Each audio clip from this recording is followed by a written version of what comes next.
Foreword of As a Man Thinketh. Recording by Andrea Fiore.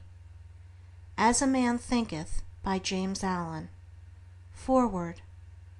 This little volume, the result of meditation and experience, is not intended as an exhaustive treatise on the much written upon subject of the power of thought. It is suggestive rather than explanatory, its object being to stimulate men and women to the discovery and perception of the truth that they themselves are makers of themselves. By virtue of the thoughts which they choose and encourage, that mind is the master weaver, both of the inner garment of character and the outer garment of circumstance, and that, as they may have hereto woven in ignorance and pain, they may now weave in enlightenment and happiness. James Allen. Chapter 1. Thought and Character. The aphorism, "As a man thinketh in his heart, so is he," not only embraces the whole of a man's being, but is so comprehensive as to reach out to every condition and circumstance of his life. A man is literally what he thinks, his character being the complete sum of all his thoughts. As the plant springs from and could not be without the seed, so every act of a man springs from the hidden seeds of thought, and could not have appeared without them. This applies equally to those acts called spontaneous and unpremeditated, as to those which are deliberately executed. Act is the blossom of thought, and joy and suffering are its fruits. Thus does a man garner in the sweet and bitter fruitage of his own husbandry.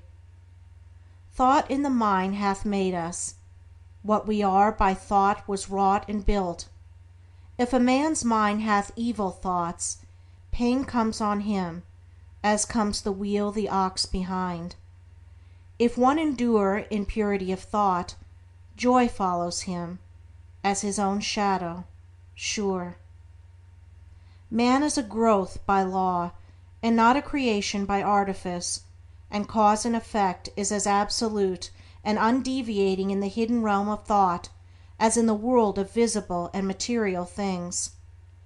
A noble and godlike character is not a thing of favor or chance, but is the natural result of continued effort in right thinking, the effect of long cherished association with godlike thoughts.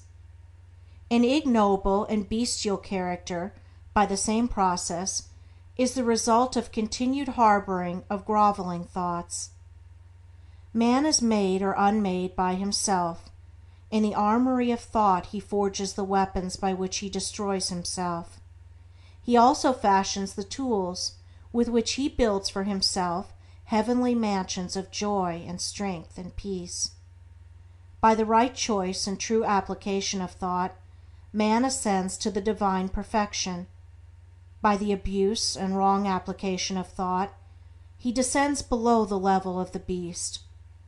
Between these two extremes are all the grades of character, and man is their maker and master.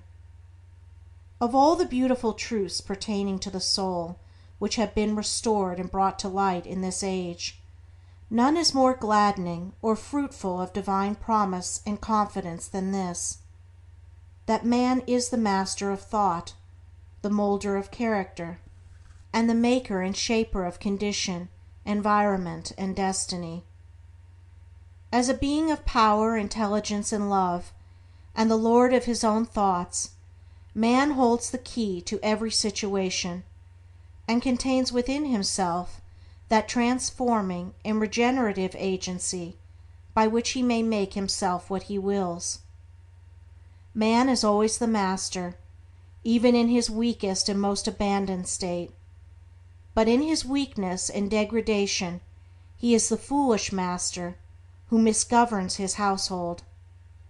When he begins to reflect upon his condition, and to search diligently for the law upon which his being is established, then he becomes the wise master, directing his energies with intelligence, and fashioning his thoughts to fruitful issues.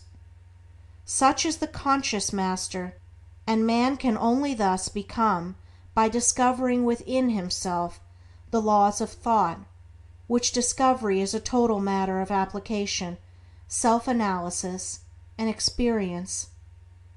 Only by much searching and mining are gold and diamonds obtained, and man can find every truth connected with his being if he will dig deep into the mine of his soul, and that he is the maker of his character, the moulder of his life, and the builder of his destiny, may he unerringly prove, if he will watch, control, and alter his thoughts, tracing their effects upon himself, upon others, and upon his life and circumstances, linking cause and effect by patient practice and investigation, and utilizing his every experience, even to the most trivial, everyday occurrence, as a means of obtaining that knowledge of himself which is understanding, wisdom, and power.